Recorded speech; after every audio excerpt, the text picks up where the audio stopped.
안녕하세요. 더 페이스의 파페라 테너 임형주입니다. 오늘 모실 게스트분, 기자 생활을 무려 30년, 그리고 경향신문의 부국장까지 지내셨고요.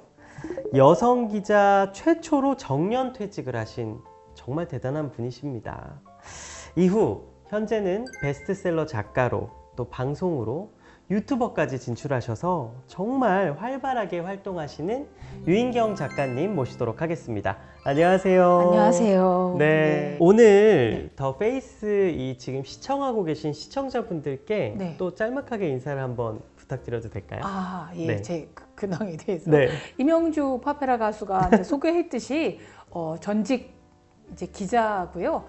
정년퇴직한 후에도 방송도 나가고 강의도 하고 책도 쓰고, 이제 최근에는 이제 두 돌이 된 손자를 돌보는 이제 할머니의 세계에 뛰어들었습니다.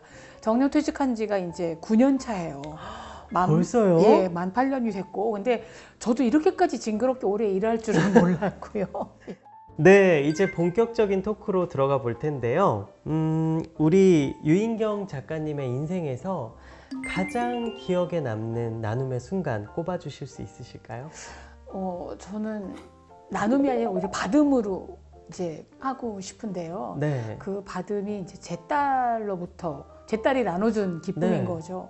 제 딸이 이제 결혼을 했어요. 2018년도 9월 6일 날 했는데. 네, 저도 참석을 했었잖아요. 그럼요. 예. 결혼식을 앞두고 제 딸이 저에게 이렇게 우주 최고의 어머니 상이라는 상패를 크리스탈로 따로 주문을 했는데, 상패 자체보다 그 상패에 새겨진 글귀가 너무 저한테는 울림이 있었고 너무 감사하고. 바로 요 상패죠? 네, 맞습니다. 요 상패. 예, 사실 이거 집에도 비치해뒀고, 예, 사진으로 찍어둬서 제가 맥 빠질 때마다 항상 꺼내봐요. 저한테는 우리 딸이 구속이자 구원이에요. 왜냐면 제가 너무 힘들고 어려운 일일 때도 딸을 한번 껴안으면 정말 모든 고통이 이렇게 녹아나지만 또 엄청난 구속이에요. 왜냐면 딸 때문에 못하는 일이 있어가 아니라 거의 시어머니 역할을 하거든요. 엄마 옷 그렇게 입지 마. 저 살찌면 엄마 몸한테 안 미안해. 뭐 그런 독서를 많이 하는데, 딸이 어릴 때부터 저한테도 제가 이제 너무 바쁘고 힘들고 우리 남편이 부도를 내주시고 우리 엄마 치매 걸리고 어떻게 보면 굉장히 어려운 상황에서도 전 이거 받고 이제 좀 울었죠. 그러니까 예, 제가 정말 엉터리방터리 엄마인데 우주 최고의 엄마 유인경은 평생토록 한 톨의 의심 없는 무한한 사랑을 보여주었으며로 시작이 되는 거예요. 근데 자식을 키우는, 더구나 직장 다니는 엄마들은 우리 아이에게 내가 너무 좀 소홀하지 않았을까? 조금이라도 사랑 표현이 인색하지 않았을까? 이런 게 많은데, 그 사랑을 한 톨도 의심하지 않았던 말에 제가 면죄부를 받는 이제 느낌이 들었고요. 어디선가 읽은 글 중에 이런 게 있어요. 선물은 받는 사람이 완성하는 거라는 거예요. 꽃 한 송이를 주던 뭐 어마어마한 뭐 보석을 주던 상관없이, 그러니까 제가 정신없지만 조금씩 보여줬던 제 사랑의 마음이, 그걸 받은 제 딸이 너무 거창하고 이렇게 멋지게 이렇게 표현을 해줘서, 어떻게 보면 따님인 유라 씨가 나눔을 한 거네요. 그럼요. 어머니께. 예. 사랑을 나눠드리고 존경을 나눠드리고. 제가 듣기로는 우리 유인경 작가님께서 평소 NGO 단체 후원도 지속적으로 하시는 걸로 알고 있는데 맞나요? 맞아요. 네. 다 제가 덕 보려고 한 거. 아유, 말씀은 그냥. 아니에요. 우리 딸 대학 붙으라고 어떤 NGO 단체 회원으로 가입하기 시작했고요. 그러니까 어떤 기도 제목으로요? 아니요, 하면서 기도만 하면 안 될 것 같아서 후원금을 내기 시작했고요. 그러니까 제 주변 분들 중에서 그런 활동하시는 분들이 굉장히 많은 거예요. 그러니까 뭐 굉장히 유명한 유니세프를 비롯해서 뭐 이런 그 글로벌 뭐 이런 것도 있기도 하고. 캄보디아에도 무슨 학교를 세우셨다고. 그다음에 그 독립운동하셨던 여성분들은 뜻밖의 히스토리이기 때문에 허스토리의 기록이 잘 안 돼 있는 여성들이 너무 많아서 여성 독립운동 그분들 찾아내서 뭐 사료도 만드는 데에도 제가 아주 목이 눈물만한 돈이 남아. 그래도 그걸 하고 그게 이제 정말 퍼뜨리기도 하고 하죠. 그렇게 여러 가지 일을 아무리 조금씩 기부하신다고 하더라도 합치면 굉장히 금액이 커질 텐데. 제가 워낙 많이 먹기 때문에 제가 한우 조금만 덜 먹으면 대단하세요 정말. 외식만 조금 덜하면 여러 명이 따뜻해지더라고요. 대단하십니다. 이렇게 인생 후반부에 접어드신 거잖아요. 네. 객관적으로 봤을 때. 네. 나누는 삶을 이렇게 살아간다는 것이 왜 중요하다고 느끼시나요? 사람들이 이제 사실 보면 인간관계가에서 종교적인 의미만이 아니라 일상적인 우리 감정 안에서 천국과 지옥을 이렇게 느끼게 하는 건 관계인 것 같아요. 네. 근데 이 나눔은 일방적인 나눔이 있을 수가 없고 받음도 일방적인 받음이 없는 관계라고 생각하거든요. 그 나눔의 활동이. 나눔을 근데 그렇게 정의하시는 거예요? 아니요, 정의는 따로 있답니다. 그래요? 네네네. 나이가 들어서 가장 필요한 게 저는 기꺼이 제가 뭔가를 나눠줄 수 있는 마음이 생기는 게 가장 우아하고 가장 가치 있고 의미 있게 나이 드는 거라고 생각해요.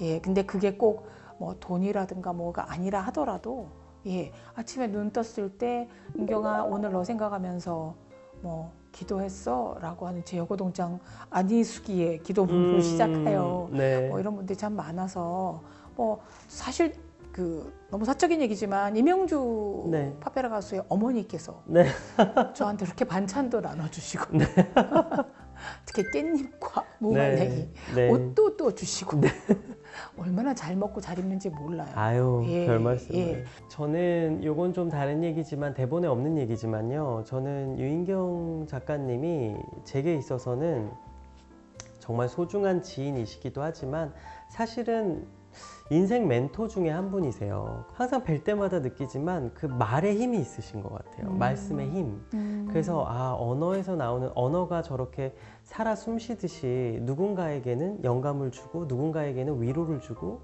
누군가에게는 또 힘을 주는구나. 나도 저런 사람이고 싶다 이런 생각을 되게 많이 했었거든요. 근데 그거는 이렇게 나이의 힘이에요. 저는 30년 기자 생활을 했는데 사실 기자란 직업의 본질은 지적질이거든요. 그렇죠. 이 법안이 잘못됐으니 바꿔야 된다. 이 제도 좀 해야 되고 그 회사에서 기업에서 좀 문제가 있다. 이렇게 이거 고쳐야 돼. 그러니까 단점이 먼저 보이는 게 습화돼 있어요. 전 누구를 봐도 그 사람 단점 0.5초 사이에 알아낼 수 있는데 그러다 보니 제가 좀 황폐해지는 듯한 느낌? 좀 뺑덕 엄마가 되는 듯한 느낌? 그리고 촌철살인의 말을 하면 그 당시에는 좀 으쓱거리기도 하고 뭔가 지적을 했을 때 누군가가 약간 움찔하면 내가 한 건 했는데 라는 기자적인 그런 우쭐함도 있었으나 한 50이 넘어가면서 그게 정말 꼭 진실인가? 그 지적질이 정말 사회를 바르게 바꿔가고 있나? 혹은 내 편견? 선입견 때문에 그런 거 아닌가? 라는 생각이 약간 자각이 들기도 하고요. 그 다음부터 제가 유인경이 만난 사람들이랑 인터뷰를 아마도 50대쯤 이후에 시작을 했을 겁니다. 맞아요. 정말 많은 분들을 만나셨죠. 그때 제 인터뷰는 제 손자가 어떻게 알고 표현했듯이 이렇게 다정한 인터뷰였어요. 이제 그 사람들의 옷을 벗기는 게 아니라 그냥 이분의 장점이 뭘까? 이분이 갖고 있는 선한 영향력은 뭘까를 하다 보니 그냥 지적하는 건 쉽지만 그걸 발견하는 게 참 더 어려워요. 그래서 이거는 밥을 많이 먹고 지혜까지는 아니라도 경험과 연륜에 쌓여 보면 누구의 지적을 받아서 옷깃을 여미는 것보다 누군가 저도 모르는 장점을 얘기해 줬을 때 제가 제 자존감도 살짝 올라가는 것 같아서 후배들이 컬럼 잘 쓰면 막 제가 문자라도 보내고 사실 그런 선배 혹은 그런 지인이 있으면 되게 고마워요. 왜냐하면 피드백을 준다는 거잖아요. 근데 진짜 그렇게 짧은 한마디가 누군가에게는 굉장히 큰 힘이 되는 거 그걸 이미 알고 계셨네요. 곱게 늙어가는 건 것 같아요. 그러네요. 예, 이쁨이 아니라 네. 그냥 이렇게 좋은 말을 하면서 늙어가려고 애를 써요. 물론 지금도 흉보고 싶은 사람 너무 많고 지적질하고 싶은 대상 너무 많지만 네. 나이의 힘으로 혀를 깨물어요. 작가님의 인생에서 나눔을 정의 내리신다면 어떻게 정의 내리실 수 있으실까요? 나눔은 샘물이다. 나눔은 이게 샘물이다. 아무리 가물어도 네. 샘이 계속 파면 나와요. 네. 그러니까 사실 저도 뭘 이렇게 가지게 많겠어요. 나눔이라는 거는 저도 몰랐던 제 안에 있는 능력이나 네.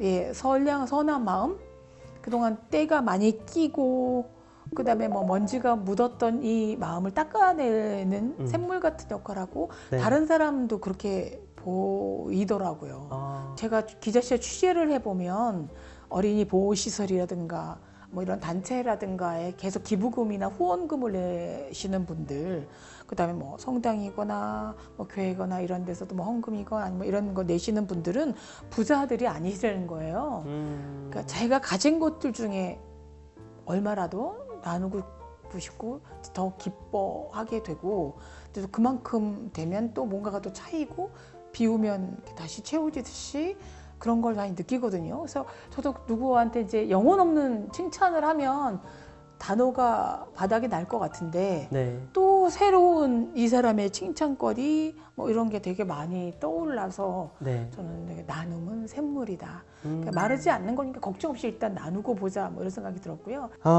이제는 다음 꿈이 있으실까요? 분명히 또 있으실 것 같아요. 꿈은 아니지만 가장 제가 이렇게 나이 들고 싶다라는 건 뭐냐면 귀여운 할머니로 늙어가고 싶은데 귀여운 할머니. 네. 맞아, 저한테 몇 번 말씀하셨었어요. 귀엽다라는 의미는 뭐냐면 네. 내가 모르는 걸 모른다고 인정하는 거예요. 그게 뭐야? 누군데? 뭐 인정 안 하면 심술스러워지는 거죠. 그래서 그쵸. 모르는 세상을 물어볼 수 있는 귀여움. 그다음에 일본의 유명한 변호사가 운이 좋은 사람들을 어떻게 표현했냐면 하나님이 창조주께서 귀여워해 주는 사람이라는 거예요. 근데 저는 그 말을 이해를 못했거든요. 근데 손주를 낳아 보니까 네. 잘잘못을 따지지를 않고 네. 그냥 우러나와서 안아주고 싶은 사람, 이 귀여운 사람인 거예요. 이렇게 정말 청산유수 같은 이 달변가와 함께하다 보니까 네. 벌써 마지막 질문에 다다랐습니다. 아하, 네. 그래서 앞 나눔이라는 코너인데 네. 평소 이런 곳에 나눔이 좀 전해지면 좋겠다, 혹은 이런 것들이 좀 알려졌으면 좋겠다 하는 나눔 관련 단체나 뭐 이런 것들이 있으실까요? 제 소외된 계층이 저는 이렇게 조손 가정이라고 생각해요. 제가 기자 생활 때 취재를 하다 보면 밥 같은 건 정말 이렇게 물을 어디서 마셔도 허기는 재워지는데 여자고 딸을 키우다 보니까 밥을 안 챙겨주는 부모님이나 할머님이 여학생들한테 생리대 이런 거 못 사주죠. 네. 그리고 사랑한다는 말도 많이 못하죠. 네. 그런데 그게 꽤 비싸요. 네. 그래서 공부방들이 좀 있거든요. 지역 네. 공부방들 같은데 그 지역 운동가들이나 이런 분들이 네. 좀 돈을 모으거나 뭐 네. 이렇게 해서 생리대라도 좀 비치를 해주면 어디 가서 왜 약국을 가거나 해도 생리대 주세요 뭐 하기 좀 부끄러울 수도 있고 뭐 검정 봉투에 할 수 네. 있는데 저기 상자를 열면 있어라는 말만 하면 돈 걱정과 부끄러움 없이 쓰고 자기 몸에 대한 애정, 나도 이제 성숙한 여성이 되고 엄마가 될 몸을 갖췄구나라는 자부심도 가질 수 있을 것 같아서 네. 이제 그런 곳곳에 특히 그리고 조선가정 외로울 때 누군가가 칭찬이 아니라 그냥 괜찮아?